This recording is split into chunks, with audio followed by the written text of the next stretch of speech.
अस्सलाम वालेकुम। मेरा नाम हफीज़ हैदर है और मैं क्लिनिकल साइकोलॉजिस्ट हूँ। आज मैं आप लोगों के साथ न्यूरोसिस डिसऑर्डर के बारे में कुछ इन्फॉर्मेशन शेयर करना चाहता हूँ। बेसिकली न्यूरोसिस डिसऑर्डर जो है एलिमिनेशन डिसऑर्डर की कैटेगरी में से एक है। इसे दूसरी लैंग्वेज में बेड वेट भी कहते हैं और या फिर बच्चे का बिस्तर के ऊपर पेशाब करना भी कहते हैं। अक्सर केसेस ऐसे आते हैं कि हमारा जो बच्चा है वो मुसलसल बिस्तर के ऊपर रात के टाइम सोता हुआ यूरन कर देता है। इसे बहुत समझाते हैं लेकिन ये समझ नहीं पाता। ये रोज़ाना जो है यूरन करता है जिसकी वजह से इसके जिस्म से बदबू आती है। इसके कपड़े रोज़ाना हमें चेंज करने पड़ते हैं, बेडशीट चेंज करनी पड़ती है। इवन कि इसके लिए जो है अब हमने घर में एक अलहदा चारपाई ला कर रखी हुई है और उसी के ऊपर सुलाते हैं। बाज़ दफ़ा तो हम इसको कहीं किसी रिश्तेदार के घर भी नहीं लेकर जाते और अगर हमें कहीं वहाँ पर रात गुजारना पड़ गई तो ये वहाँ उनका बिस्तर ख़राब कर देगा।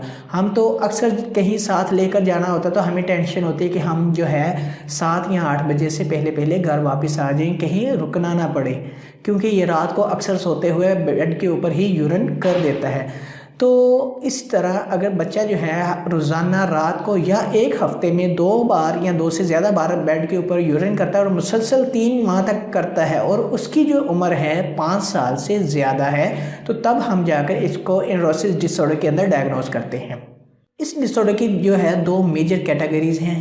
एक तो ये कि बच्चा जो है सिर्फ रात के वक्त जो है बेड के ऊपर यूरिन करता हो, या फिर बच्चा जो है सुबह दिन के टाइम अपने कपड़ों में यूरिन करता हो। बाज़ दफ़ा ऐसी कंडीशंस देखी जाती हैं, ऐसे केसेस देखे जाते हैं कि जिसमें बच्चा जो है दिन और रात दोनों में ही यूरिन करता है। तो इसके पीछे जो है डिफरेंट काजेज़ हो सकती हैं, बिहेवियरल प्रॉब्लम्स हो सकती हैं, जेनेटिक प्रॉब्लम्स हो सकती हैं, एनवायरमेंटल फैक्टर्स हो सकते हैं या फिर पर्सनल प्रॉब्लम्स भी हो सकती हैं। तो अगर बच्चे की उम्र 5 साल से कम है तो तब हम इसको डायग्नोज नहीं करते। अगर 5 साल है या 5 साल से ज़्यादा तब हम इसको डायग्नोज करते हैं। तो अब मैं बात करता हूँ इसके ट्रीटमेंट के लिए। ट्रीटमेंट में सबसे पहली बात तो ये होती है कि फैमिली की काउंसलिंग करना। दूसरे नंबर पर यह बात होती है कि बच्चे की डेली रूटीन सेट करना। नींद का जो उनका साइकिल होता है डेली रूटीन का, उसको जो है सेट करना। और तीसरी ये चीज़ कि उनकी हाइजीन्स के ऊपर, उनकी डेली डाइट के ऊपर कंट्रोल करना।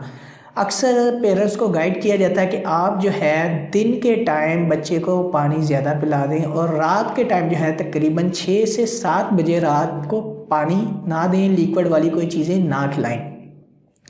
और एक और चीज़ कि बच्चा जो है रात के टाइम एक ऐसा स्पेसिफाइड साइकिल होता है जिसमें जो है बच्चा गहरी नींद में सो रहा होता है, तो उस गहरी नींद से उठाकर बच्चे को यूरिन करवाया जाए और तब करवाया जाए जब बच्चा फुली उठ जाए। और वो चीज़ जो है मदर पे डिपेंड होती है कि मदर जो है रात को उठे और उठकर बच्चे को चेक करे, चेक करके बच्चे का जो है स्पेसिफाइड टाइम के ऊपर यूरिन करवाएं ताकि वो प्रॉब्लम बच्चे को फेस ना करना पड़े।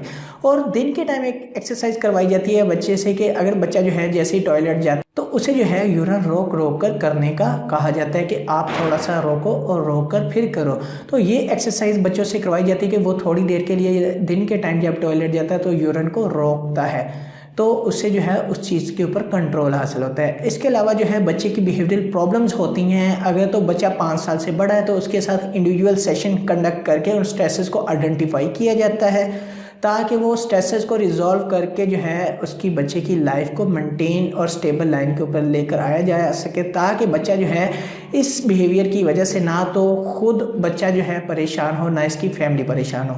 क्योंकि सबसे पहले तो ये बात होती है कि बच्चे की फैमिली वाले बच्चे को इतना क्रिटिसाइज़ करते हैं कि उसकी जो सेल्फ स्टीम होती है वो टोटली लो होती है।